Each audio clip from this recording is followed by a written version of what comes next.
Okay, so the idea here is that if there are burning questions left over for particular speakers during the day, or are there emerging issues that we would like one or more of the panel holders panel here to answer, now's the opportunity for that. So we've also got a few questions that Peter posed to us earlier, and Peter Gell, I should say. Peter Newell's looking very worried.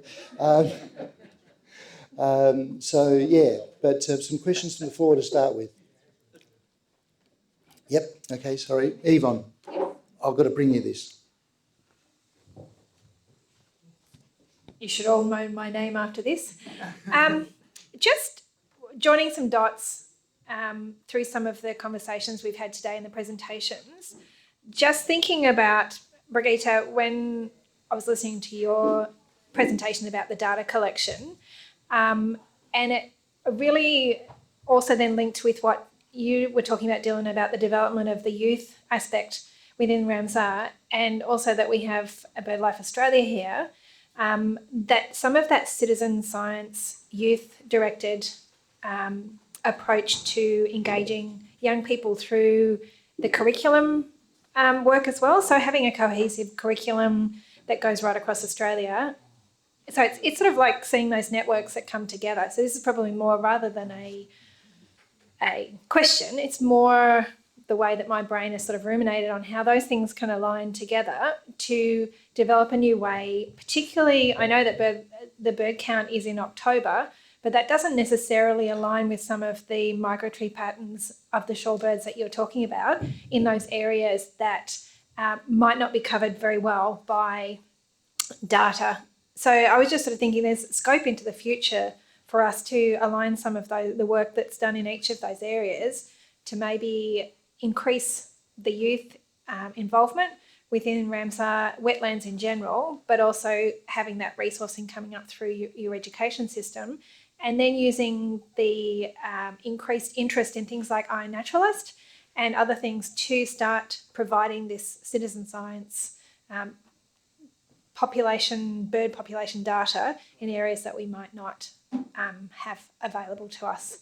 So that was just something I thought I'd throw out there, because that's how my brain thinks, to work together to achieve that. So that's something for future development I think is a great opportunity. Yeah, I absolutely agree. And I'm not hugely involved in SEPA at the flyaway level, but I think that is definitely a priority of the SEPA working group, is to try and increase that engagement, particularly youth. Oh, good Lord. I think it was Lance. It's Lance. He's mozzing my microphone here. Yeah, so I totally agree that there are those opportunities. And I think perhaps BirdLife Australia has been trying to work more with schools. I mean, it's probably a focal point for a lot of the monitoring. We do it with the Latham Snipe project. We try and get young people involved in monitoring and catching birds. So I suppose it's sort of elevating it to that national cyclical event, because there's a lot more involvement within the backyard bird count. But if it's on a specific day, you're not capturing that data that necessarily is very productive for the work that you're doing around those shorebirds or in areas. So whether or not there's scope to then look at specific statewide or seasonal bird counts as well. yeah. Yes. Did you want to say anything? I can add bits and bobs. The SEPA Communication, Education, Participation Awareness under the Flyway Partnership has set up a youth task force, so they're trying to get it off the ground. If anyone here knows anyone who might want to be on board, they're looking for members. So there's that. There's also this thing called Mangrove Watch, which kind of does what you're talking about. So they've trained up a bunch of high school teachers in a number of schools in the north of Australia, mainly on the Cape.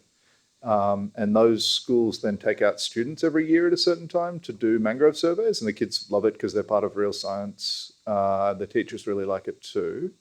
And the survey technique they use is replicable, and so it's real scientific data, or at least according to Norm Duke, who's the world's leading authority on mangroves. So that's that's doable, but setting it up is tricky. And we are in a position now to maybe leverage this education resolution and try and get people together and get on board. If you wanted to come and join the working group, please hit us up. Yeah, we're looking for things like that. I think the citizen science angle is probably quite important. There's probably a bit of work to do to get federal endorsement of it, but I think that's something we could work towards. Yeah. I'll just add one. Can I just add one comment to that, if that thing's still working? So there's a program called River Detectives, which aligns school education with the Waterwatch program in Victoria. And what they've done with that program is they've got these different levels that they use for, categorising where the data come from. So, school children data comes in at this level 1, and then expert water watchers come in at like level 3 or level 4. And so those data get brought together and aggregated in the Waterwatch system. And that River Detectives program's been really successful. I think that's North Central CMA runs that one. So that kind of model could probably work really well, because part of the issue is data quality too. So you need to do that training and engagement so that the types of data that children collect during a school program can be used and analysed alongside experienced volunteer data.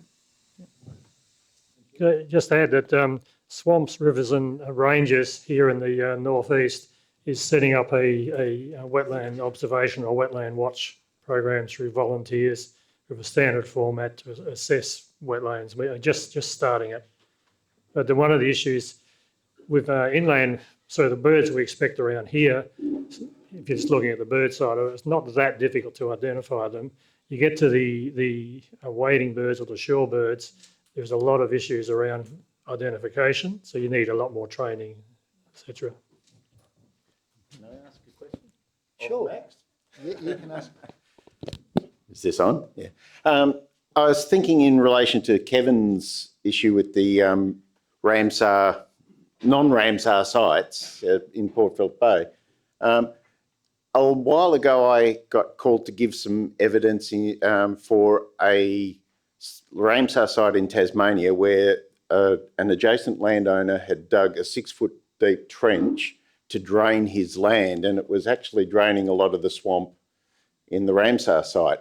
And so as an off-site action, that was impacting on the values of the Ramsar site. And I was just wondering whether the management of those lands that Kevin was showing, whether any actions that were negative to the shorebirds could be taken as an off-site action that's damaging a component of the Ramsar site. So I don't know I thought you'd be the best to answer that. That depends on probably the state legislation, which enables how you look at those threats.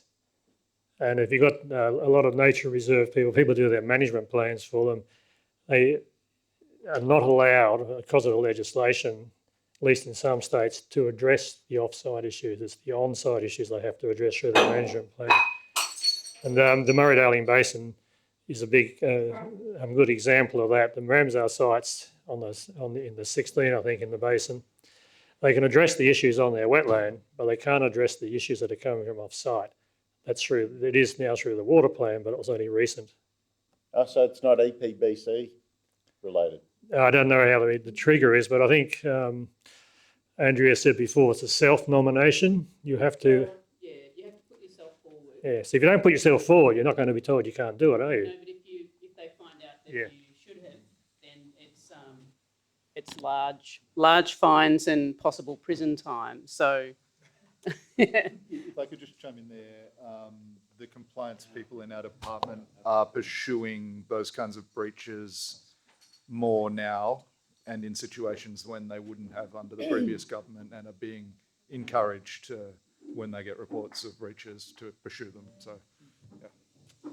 The other thing is that things outside of Ramsar sites definitely get assessed for the impacts inside the Ramsar site. That's why the Crib Point gas import facility didn't get up. That was outside of the Ramsar site, but the impacts to the Ramsar site and the Ramsar values was considered unacceptable. And I think in that case, Andrea, the Minister actually cited that the Ramsar values were the reason for that decision. So it was actually a very important statement, being someone who was involved in that program as well, in terms of making a submission, just to declare my hand. So very keen to have seen that. The other thing is that, I just might also comment about EPBC, because here at the Wetlands we've had a really good experience learning about EPBC. We had several layers of approvals within Victoria through the Translocation Evaluation Panel, through ethics committees and small animal husbandry work for our growler translocation program. But we then approached the Commonwealth and said, what are the, we've got all of these things in place, and, I assume you can just tick that off, because the species that we wanted to transfer from a site, a non-Ramsar site, to this site, a non-Ramsar site, the growling grass frog was a matter of national environmental significance, and we had to apply to see whether it was considered a controlled action or not. And fortunately, after 6 months of a lot of paperwork, it was decided that it was not a controlled action if, done in a particular manner. So certainly, the EPBC Act applies to all of those species, even if it's for a conservation purpose. Anyway, so I had some questions from the floor I ran over before. Jennifer? Yep, that's all right. This was just a question going back to the previous, is that closer to my mouth? All right. This is just a question going back to the previous discussion for Andrea and Kevin. Andrea, you mentioned the Port Phillip Bay Environmental Management Plan under the Marine and Coastal Act. I'm not sure it would be of great assistance in the issue that you were talking about, but under the Marine and Coastal Act, there's also something called a regional and strategic partnership. And when the Act came in, Minister D'Ambrosio announced that there would be a regional and strategic partnership for the Port Phillip Bay Western Shorelines. And it's had a checkered history. Port Phillip and Western Port CMA made a couple of attempts at getting it up, and then that didn't go anywhere. And then they got rolled into Melbourne Water, who reviewed the opportunity and declined. And now DECA is shaping up a regional and strategic partnership for the western shorelines of Port Phillip Bay. And I just wondered, I'm not entirely sure what's in it, but I actually was wondering whether you had been consulted about that, and that might be it doesn't go to the heart of you talking about what you would like to see in sorry, the words have left me, what you would like to see, but whether you've been, that's it, the Ramsar Management Plan, but whether you've been consulted about this plan, the regional and strategic partnership, and whether that might be of any use. Long question. Yeah, thanks, Jennifer. Yeah, I am aware of that. The RASP is apparently under preparation. We spoke to someone from the department recently who said and asked about what's the opportunities for community involvement or awareness of what's going on there, and he said he'd check that out. But as I understand it, that action comes out of the Waterways of the West Action Plan, and the focus of the RASP is to have a look at the impacts of climate change, particularly sea level rise, on all of those habitats along Western Port Phillip Bay. It's not how they should be managed, but it's how they, what's the impact of climate change. And it's an important project because they're doing that one first, as I understand. And look, you may know more than me, Andrea, but you probably should because you're in the department. Sorry, that wasn't a go.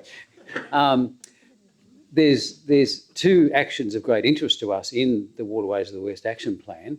That's the first one, which says let's have a look at the western shoreline and see what's going to happen to it. But the second one is let's create a major wetland parkland all the way along the western shoreline of Port Phillip Bay and manage it as a unified single parkland. But they're doing that one first so they can find out how that influences what they do in the parkland proposal. Hand it over. No, I won't comment on that. I've got a question down here at the back from Ashley. Thanks. It's Ashley Sparrow from Arthur Ryler Institute. I thought I should take up the mantle of Peter Gell's challenge that's on the screen at the moment that the panel can't really see. But I actually had this question before that slide was put back up. For me, listening to the talks today, one of the key themes is the fact that there's this sort of unresolved tension between state and dynamics, and that I think it's deeply problematic. I mean, Peter Gell's hinted at it, but I actually wonder whether it's something we have to take much more seriously with the wetlands. So when you're presented with, well, when one is presented with the Ramsar site descriptions, it's all about maintaining ecological character, and it's very easy to read that primarily in terms of state and then get into a focus about keeping the place looking the same at the moment. And yet there's all these dynamics. So when we focus on state, it's easy to do limits of acceptable change, and we can define condition against some reference frame and those sorts of things. It's quite easy for us.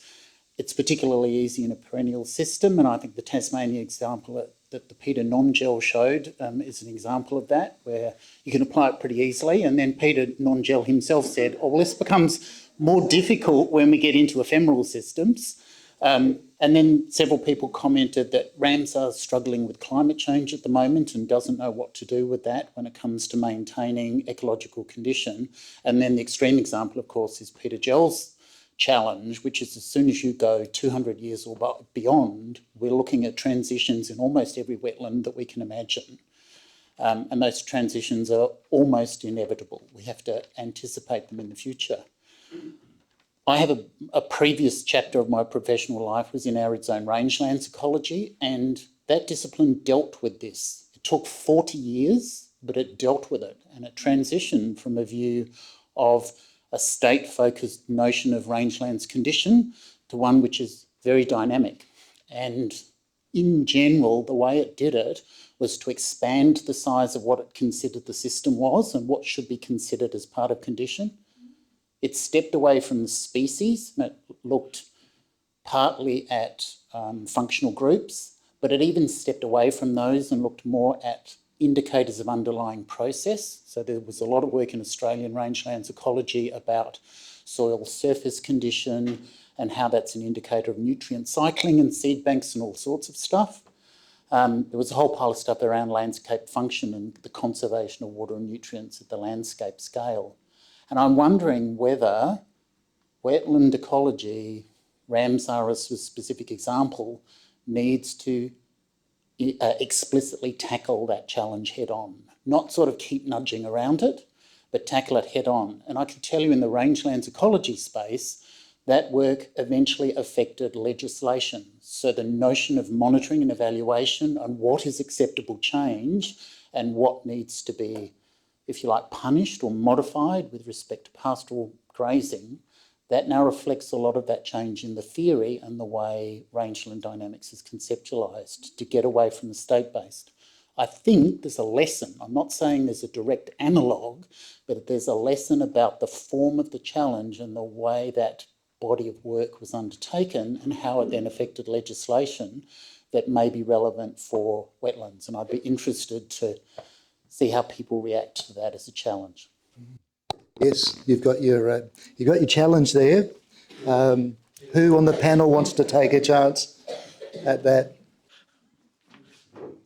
I think one issue that we have is that Ramsar is international, and so it's beyond us in terms of the whole system.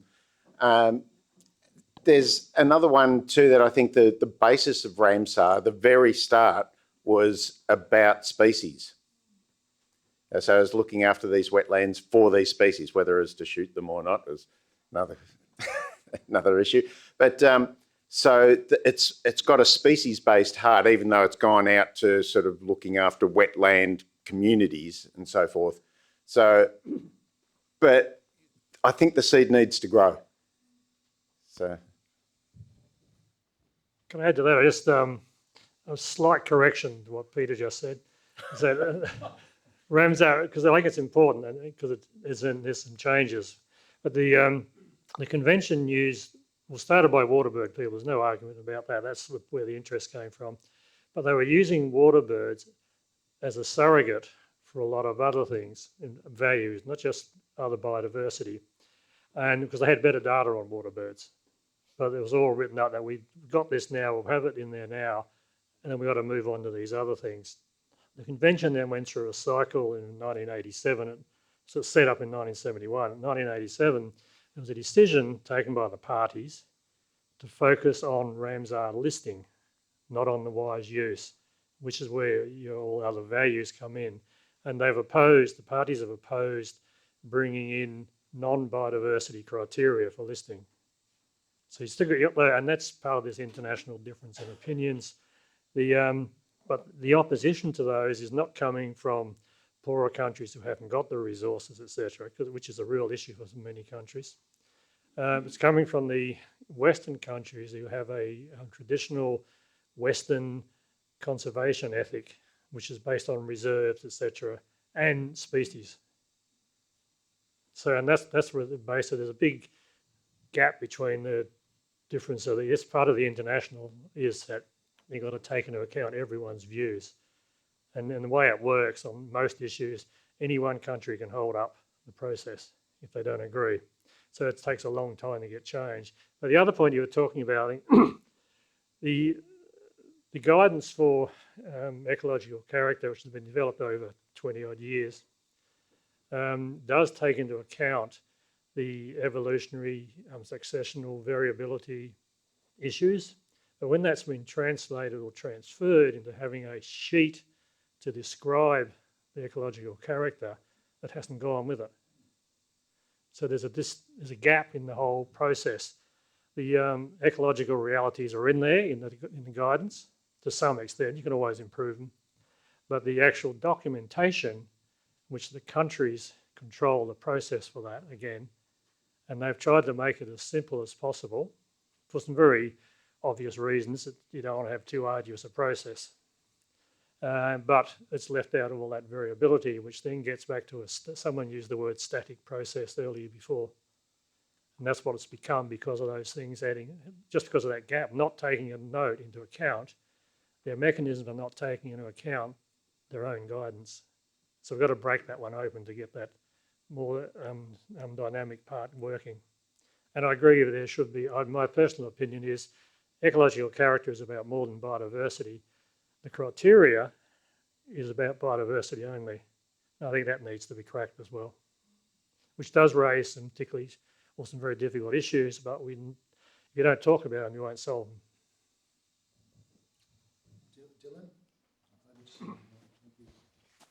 A few things to say on that, and I think we started talking before. I'd be keen to continue that conversation. I think Max dived in to correct me about something at that moment, so sorry. We get a sense, I think, working in this space that it's quite Eurocentric, North America-centric. There seems to be an underlying understanding of wetlands that is less variable than the context we have in Australia. That may not be reflected in the actual documentation, but in the way people are approaching things in some of the other international water spaces as well. There's an assumption that there is a bit more permanency and a little bit less variability than Australia experiences, which is an issue. We are interested in starting the conversation in Australia around how we have a crack at this, but we need to approach it very gently. At the most recent COP, there's this concept of nature-based solutions, which most people had agreed on, but one individual country, for some kind of domestic economic political reasons, didn't like it, and it turned into quite a large argument. To avoid that, I think we need to take an approach where we steadily collect information, build together some case studies, develop some scientific understanding, and then get people on board and socialise them in that process, or at least for things that have worked, some of which I've been involved with, others of which I've talked to people who've been involved with. That's been a process that's been more effective than going in all guns blazing. But yeah, we're receiving feedback, at least in the Commonwealth, from a range of researchers, people managing sites, that this kind of static versus variability issue is real. So we're kind of open to having that conversation. So if you want to get in touch, we'd be keen to talk. That said, the decision has to happen at an international level. So we can start the conversation, but it may just turn into an argument that we get back to 5 years later. So, yeah. Okay, that's great. Yes. So from the floor, any questions? Yes, indeed. Here we go. Thank you. This is just in regards to maybe some government legislation and maybe my lack of understanding. But along the Ballerine Peninsula, in the last 30 years, there has been a very large increase in housing and development along that area. And there is really significant wetland areas there and Ramsar areas. I was just wondering, how does government ensure the survival of these areas and that people aren't, the density isn't, how would you say, encroaching on those Ramsar areas? Thank you. As we touched on before, the things that occur around the boundary of the Ramsar site and within the buffer obviously can affect the values in the Ramsar site, so we're very much concerned about those. The Planning and Environment Act balances up all different types of land uses. The developments get assessed one by one usually, and I think that system isn't very good at working out what cumulative impacts are. But having said that, the Melbourne area does have that Melbourne strategic assessment, which was to try and balance up, in the first instance, right at the start, where are we going to allow all the different types of development and where are the areas we're going to conserve for persistence of biodiversity. It still has some issues. It's a difficult question, but I can say that each of those developments is assessed, case by case. But yeah, we still don't have a good solution for that cumulative impact. Death by 1,000 cuts. We have the same problem with the Western Port site.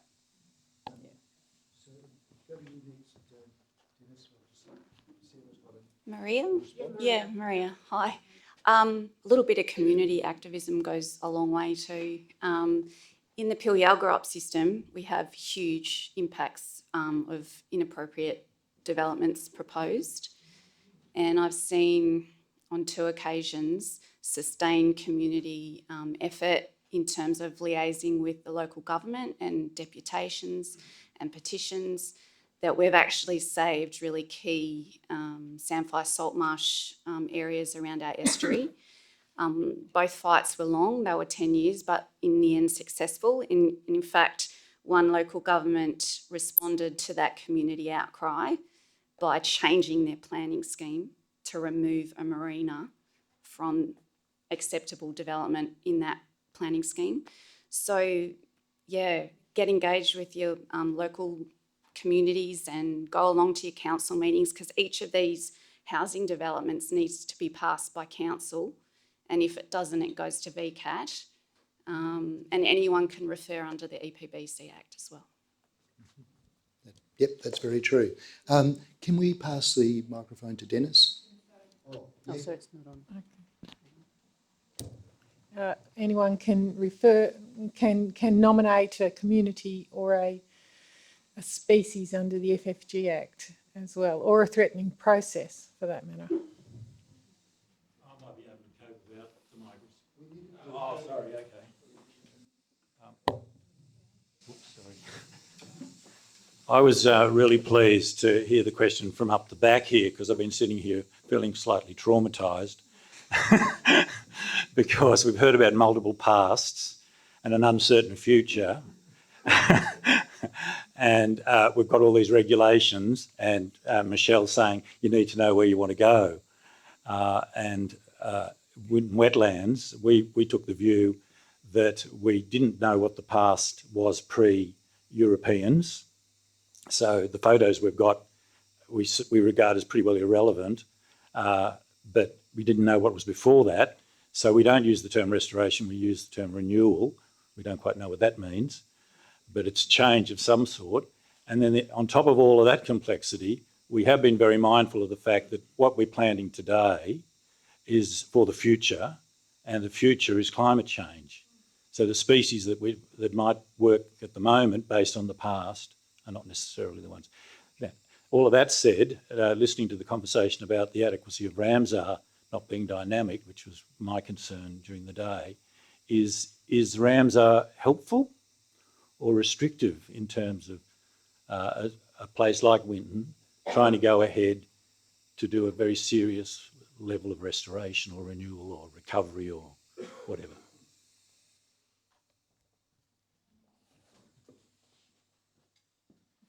Where's this going? I wouldn't see it as being a bad thing that you're fixing up the site, that the site's under active restoration. That's not an issue as far as Ramsar listing goes, because you're improving it. That would be... Well, it's a very good question.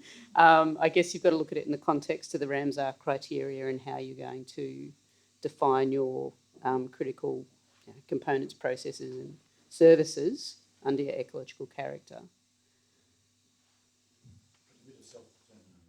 That's right. Then as I take it further, there's enough room within the Ramsar guidance to set your ecological character, to set your future as well. A lot of people don't do it that way, but it is in the actual guidance already. Again, it's in that case, it's in there, why aren't we using it? Do people know it's there? Perhaps it's another issue. But you can set the future, and I think the important part about that is you've got to meet at least one criterion for listing. That I think is simple of a site like this.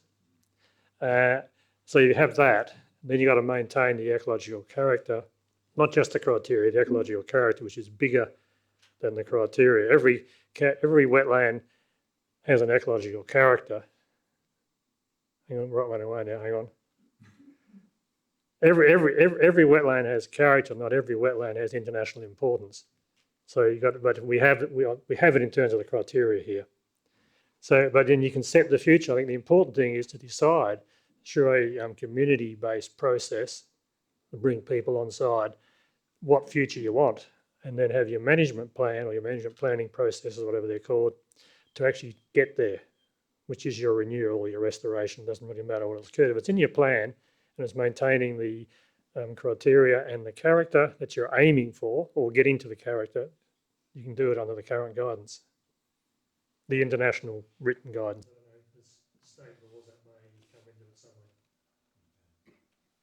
Just quickly, is that on?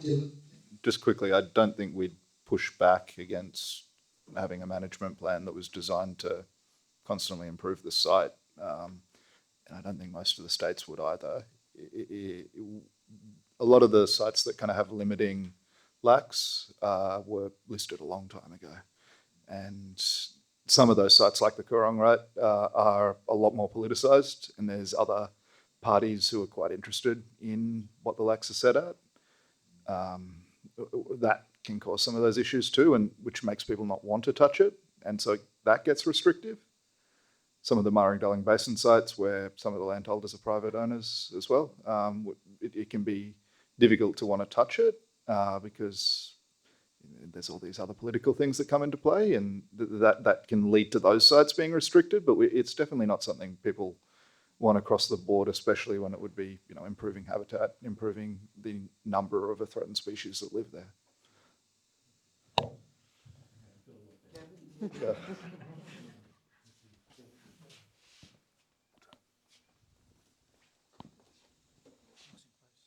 Yeah, I'd just like to add the on the front of a Ramsar listing, having experienced the having experienced the process from start to 6 years on, 7 years on, is that the monitoring work we're doing is guided by a monitoring plan, which is, has some structure to it. There's a program logic that sets out, the vision, the outcomes that you're seeking, those things you want to achieve in the short term, to the things that are actually going to change and where you're starting from. And that monitoring and evaluation plan is my feedback loop to say, well, how do I then revise the annual action plan and the funding I try to get in to respond to what the monitoring results are telling us. So that's the evaluation process. So I think regardless of Ramsar, a site like Glenelg Estuary Discovery Bay should have those things at it because it's so great and significant. So perhaps there's a lesson there for Winton wetlands as well. Thank you. Peter, have we addressed all of your questions in the time so far, because we've only got a couple of minutes left? We probably don't have enough time to address all those questions. So, but I think we can wrap up. Sorry? You can, Max. I think there's a key issue here for a lot of Australian wetlands. There's the question here about drying. I don't think we really understand the role of drying in wetlands and therefore in our management. And we talk about it, and I was at a Murray-Darling Basin thing earlier last week, I can't remember, and they were talking about the devastation, the ecological devastation because of the drying or the drought. Now, if the drought or the drying is caused by climate change, it's human, it's a problem. And we don't really know that at the moment, to be honest. People assume it is now. Everything that's different is climate change now. But if it's part of the drying, it's part of the character of the wetland. A lot of the descriptions just describe the wet, even to the extent of not including the species, which are only there when it's dry. But if it's in your boundary and drying, you have a wet-dry system, it's part of the character. It's part of the ecosystem process too. Yeah, so that's, I think, Peter, the answer is drying is part of the character. It has to be, because it can even reset the character. I mean, reset the ecology. But I just don't think we understand it. And when I was first asked to be involved in this process here, I can't remember the years, 2012, 2000 or earlier, 10? 10. 10, oh yeah. There's a couple of people in the audience who were here then. So I made a number of comments to the then, that was a public meeting, it wasn't even the Committee of Management. And I said, one is that the biggest problem you're going to have is understanding the dry conditions. Now you look out the window here, it was earlier better when the sun was shining, it looks beautiful. People like that, it's wet, it's beautiful. It wasn't that many years ago when it was totally dry. And as far as I'm concerned, it is. As far as I'm concerned, it's part of the system. And it's basically natural. But and people then still complain at that time when they were still arguing about whether it was a lake or a wetland, mind you. There was, when it went dry. So you can't manage it properly, it's dry. It's not a wetland. So the public reaction is quite strong about this dry condition. But ecologically and managerially, I think we still have problems with it. The other comment I made there, and is Doug still here? Yeah, there he was at the meeting as well. As one of the comment was, one of the issues I think the biggest certainty you'll have about managing Winton wetlands is the uncertainty. And I think we're still there because that's ecology. That's the ecology of the system. Thank you very much, Max. I think we've come to the end of our time. I'm going to hand over to Michelle Casanova just to close today's proceedings. To close the proceedings, okay. Is it on? Yep. Thank you everyone for attending. Thank you everyone for sitting so still, uncomfortably still for so long. Today's been really interesting. It started with personal recollections about someone who was in a wetland, who was part of nature, We've gone through all of these different levels of conservation, biodiversity management, restoration, and finally come through to where is it all coming to? And I think what it really means in the long run is that you have to work at all levels. You have to be a private landowner like me looking after a single wetland. That's not enough. You have to work at the state level, at the CMA level, at the community level. You have to engage people to come along on the journey and to engage with wetlands in their wet state and in their dry state, to appreciate the brolgas and the snakes. So we really need better engagement, I think. We need to sell this better. And we also need to engage at an international level, as we see these wetlands are important internationally, because we're part of the globe, we're part of the flyway. And so I think I'll thank all of our marvellous speakers for coming along and presenting so succinctly and informatively, and thank the Winton Wetlands Committee of Management for putting this on. It's fantastic. And Lance, for organising it, thank you very much. I would give you a bag if I had one.